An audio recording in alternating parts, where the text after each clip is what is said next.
ಹೆಂಡತಿ ಯಾವಾಗ ಭಾವನಾತ್ಮಕವಾಗಿ ಮುಚ್ಚಿಕೊಳ್ಳುತ್ತಾಳೆ,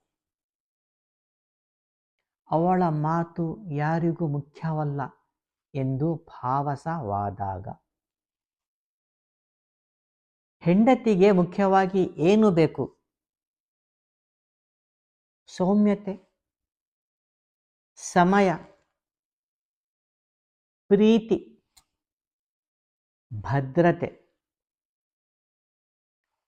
ಗಂಡು ಹೇಗೆ ವರ್ತಿಸಬೇಕು? ಮೃದುವಾಗಿ ಮಾತನಾಡಬೇಕು. ಅವಳ ಮಾತನ್ನು ಸಂಪೂರ್ಣವಾಗಿ ಕೇಳಬೇಕು.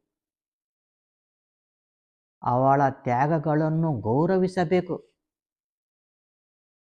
ಕೆಲಸಗಳಲ್ಲಿ ಸಹಾಯ ಮಾಡಬೇಕು. ಅವಳ ಹೃದಯ ಮತ್ತು ಮಾನ ಕಾಪಾಡಬೇಕು. ಬಲವಾದ ಗಂಡ ಯಾರು? ಕೋಪ ನಿಯಂತ್ರಿಸಿ ಶಾಂತಿ ನೀಡುವವನು.